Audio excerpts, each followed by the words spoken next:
गोष्ट ऑनलाईन बंदर आणि हुशार शिक्षक.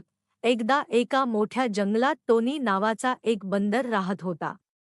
तो इतर बंदरांप्रमाणे झाडावर उड्या मारत नसे, कारण तो थोडा वेगळा होता. त्याला संगणक आणि मोबाईलमध्ये फार रस होता. टोनी दररोज ऑनलाईन काम करत असे, वेगवेगळ्या गोष्टी शिकत असे. व्हिडिओ पाहून टायपिंग शिकला, ऑनलाईन गेम्समधून गणिताच्या ट्रिक्स शिकल्या आणि इंटरनेटवरून शाळेतील विषयही वाचत असे. एक दिवस टोनीला जंगलाजवळ एक छोटी शाळा दिसली. ती शाळा लहान प्राण्यांसाठी होती आणि तिथे एक हुशार, मेहनती शिक्षक घुबड सर शिकवत होते.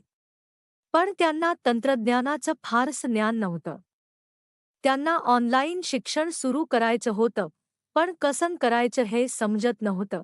टोनीला तीव्र इच्छा झाली, आपणही विद्यार्थी म्हणून इथे शिकावं आणि शिक्षकांना ऑनलाईन शिक्षणात मदत करावी. तो घुबड सरकडे गेला आणि नम्रपणे म्हणाला, "सर, मी शाळेत शिकायला येऊ शकतो का? आणि तुम्हाला थोडी ऑनलाईन कामात मदतही करू शकतो." घुबड सर प्रथम थोडे आश्चर्यचकित झाले, एक बंदर शाळेत येणार. पण टोनीची तयारी, ज्ञान आणि नम्रता पाहून त्यांनी लगेच परवानगी दिली.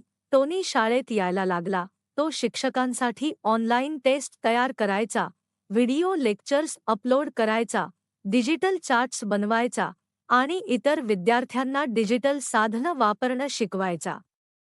घुबड सर म्हणाले, टोनीसारखा विद्यार्थी म्हणजे शाळेच खरोखर भाग्य. त्याच्या ज्ञानामुळे आमची शाळा आता ऑनलाईनही झाली आहे. थोड्याच दिवसात जंगलातील ही शाळा स्मार्ट शाळा म्हणून ओळखली जाऊ लागली.